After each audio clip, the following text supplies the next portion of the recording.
दोस्तों, इसी प्रकार की मोटिवेशनल कहानियां सुनने के लिए हमारे YouTube चैनल को सब्सक्राइब करें और आज की ये कहानी कैसी लगी हमें कमेंट करके जरूर बताएं। तो चलिए आज की कहानी शुरू करते हैं। सबसे पहले जानते हैं कि आत्मा क्या है। काशी के आचार्य राजेश कहते हैं, वेद पुराण और गीता के मुताबिक आत्मा अजरमर है। आत्मा एक शरीर धारण करती है और जन्म और मृत्यु का समय व्यतीत होने पर उसे छोड़कर चली जाती है। फिर वह किसी और शरीर को धारण करती है। किसी आत्मा के जीवन का यह चक्र तब तक चलता रहता है जब तक कि उसे मोक्ष नहीं मिल जाता। यह आत्मा सभी के अंदर है। मनुष्य ही नहीं, पशु पक्षी जीव जंतु में भी आचार्य राजेश बताते हैं, आत्मा के 3 स्वरूप हैं, जीवात्मा, प्रेतात्मा और सूक्ष्मात्मा। जीवात्मा वह है जो भौतिक शरीर में वास करती है। इस आत्मा का जब कामनामय शरीर में वास होता है तब उसे प्रेतात्मा कहते हैं। वहीं यह आत्मा जब सूक्ष्मतम शरीर में प्रवेश करती है तब उसे सूक्ष्मात्मा कहते हैं। सूक्ष्मात्मा ही आत्मा का वास्तविक स्वरूप मानी जाती है। कहने का मतलब यह है कि आत्मा हमेशा एक शरीर के साथ होती है। एक शरीर को छोड़कर दूसरे शरीर को धारण करने के बीच के समय भी वह एक सूक्ष्म शरीर में रहती है। जब आत्मा कोई शरीर छोड़ती है तो वह ज्योति स्वरूप बाहर आती है। अब सवाल यह है कि शरीर के साथ यदि आत्मा नहीं मरती तो फिर वह कहाँ जाती है। इस बारे में आचार्य राजेश कहते हैं, जब किसी की मौत हो जाती है तब स्थूल शरीर से अलग होकर आत्मा फिर अपने सूक्ष्म शरीर में प्रविष्ट कर जाती है। इस सूक्ष्म शरीर की बनावट भी स्थूल शरीर जैसी ही है, लेकिन वह नजर नहीं आती। इसका आकार इतना सूक्ष्म होता है कि मरने के बाद खुद आत्माएं भी इसे बस अनुभव कर पाती हैं। कुछ ही आत्माएं इसे देख पाती हैं। पुराणों के अनुसार इसीलिए मरने के बाद किसी व्यक्ति को लगता है कि उसका शरीर कितना हल्का हो गया है। हालांकि जिसकी मौत होती है उसे यह समझने में काफी समय लग जाता है कि वह मर चुका है। वह काफी समय अपने शरीर के आसपास ही मंडराता रहता है। अपने छोड़े गए शरीर के आसपास एकत्र लोगों से वह कुछ कहना चाहता है, लेकिन उसकी आवाज किसी को सुनाई नहीं देती। वह परेशान हो जाता है। वह चलता फिरता है, अपने हाथ पैर हिलाता है। वह मानता नहीं कि वह मर चुका है। उसे लगता है कि वह शायद सपना देख रहा है। उसका यह भ्रम तब मिटता है जब वह फिर से अपने शरीर में घुसने का प्रयास करता है, लेकिन उसमें सफल नहीं हो पाता। मौत के बाद क्यों जला देते हैं शरीर? आचार्य राजेश इसका कारण बताते हैं, जब तक शरीर का अंतिम संस्कार नहीं कर दिया जाता तब तक जीव उसके आसपास मंडराता रहता है। इसलिए सनातन धर्म में शरीर को जला दिया जाता है, क्योंकि यदि उसे दफनाया जाए तो जीव उसका मोह नहीं छोड़ पाता और उसके इधर उधर ही भटकता रहता है। अधिक मायामोह वाला जीव तो श्मशान के आसपास भी बहुत दिनों तक चक्कर काटता है।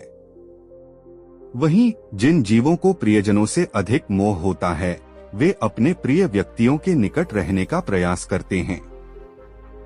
आचार्य राजेश आगे कहते हैं, मृत्यु के बाद कोई कहाँ समय गुजारता है यह इस बात पर निर्भर करता है कि वह कैसी धारणा और विश्वास के साथ मरा है। मान लीजिए कि बचपन से यह धारणा है कि मृत्यु के बाद उसे लेने यमराज भैंसे पर आते हैं, तो उसे उस समय यही छवि दिखाई देगी। मरने के 12 दिन के बाद यमलोक के लिए यात्रा शुरू होती है। शरीर छोड़ने के बाद कोई आत्मा किस रास्ते यमलोक जाती है? इस सवाल का जवाब देते हैं कर्मकांड के जानकार पटना निवासी संतोष पांडे शास्त्री। वह कहते हैं, जब कोई आत्मा किसी शरीर का त्याग करती है तो उसके बाद की यात्रा के लिए उसे 3 प्रकार के मार्ग मिलते हैं। इन मार्गों के नाम हैं अर्ची, धूम और उत्पत्ति विनाश मार्ग। इनमें एक रास्ता ब्रह्मलोक, दूसरा पितृलोक और तीसरा नरक का है। किसे किस मार्ग से जाना है यह उसके कर्मों से तय होता है।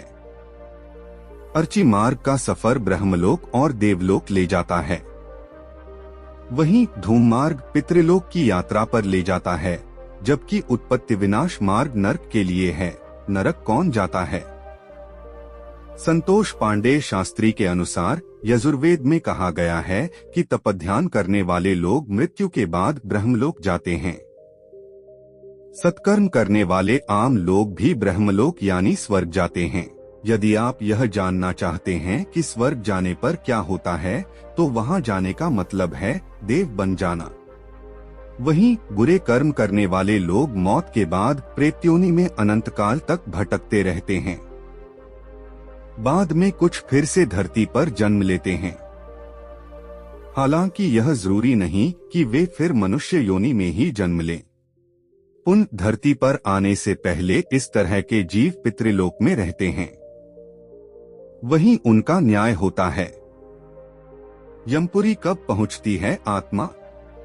आत्मा तय मार्ग से 17 दिन की यात्रा के बाद 18वें दिन यमपुरी पहुंचती है। गरुड़ पुराण के अनुसार यमपुरी पहुंचने से पहले रास्ते में वैतरणी नदी पड़ती है।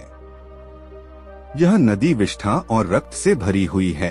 अच्छे कर्म करने वाले तो आसानी से वैतरणी को पार कर जाते हैं, किंतु पापी आत्माएं इस नदी में डूबती रहती हैं और यमदूत उन्हें निकालकर बार बार फिर इसमें धक्का देते रहते हैं।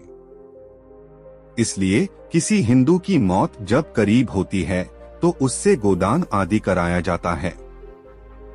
इसका मतलब है कि यदि उसने जीवन काल में कम धर्म किया तो उससे अंत समय में कराया जाता है, ताकि वह वैतरणी आसानी से पार कर सके।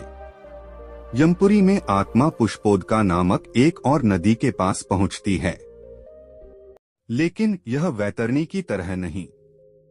पुष्पोदका का पानी साफ है और इसमें कमल के फूल खिले रहते हैं।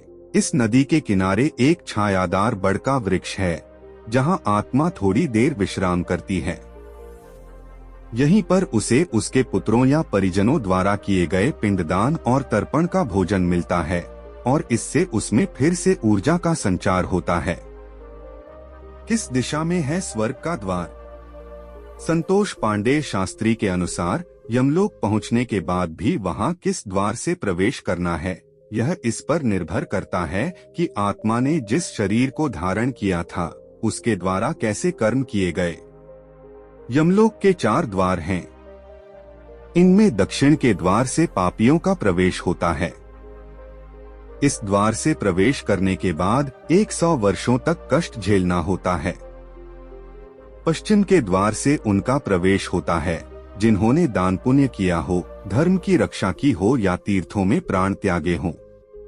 उत्तर के द्वार से उनका प्रवेश होता है जिन्होंने माता पिता की सेवा की हो, सत्य बोला हो, अहिंसक रहे हों। पूर्व के द्वार से योगी ऋषि प्रवेश करते हैं। इसे ही स्वर्ग का द्वार कहते हैं।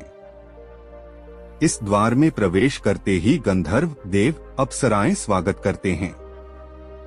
यदि ईश्वर की सभी पर एक समान कृपा होती है तो किसी को भी नरक की यातना क्यों? इसका जवाब यह है कि ईश्वर हमसे हमेशा ही शुभ कार्य की इच्छा रखते हैं। उनकी रचना इतनी खराब हो जाए वह भला क्यों चाहेंगे?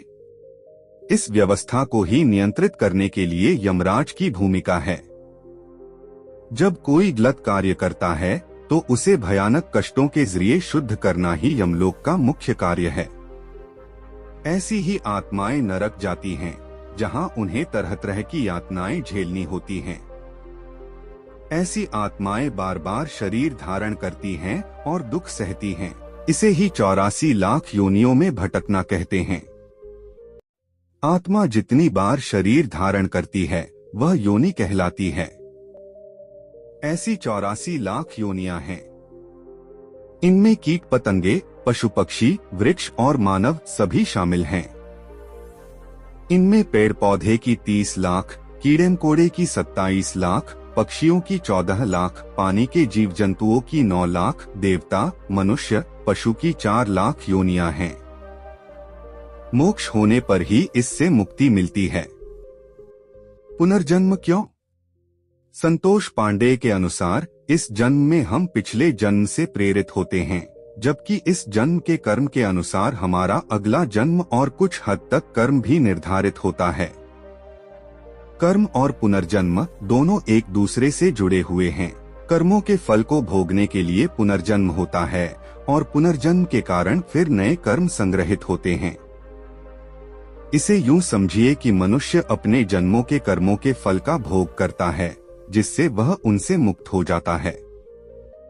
इन भोगों से अनुभव प्राप्त करके वह नए जीवन में इनके सुधार के उपाय करता है, जिससे बार बार जन्म लेकर वह पूर्ण सुधार के साथ मोक्ष को प्राप्त होता है।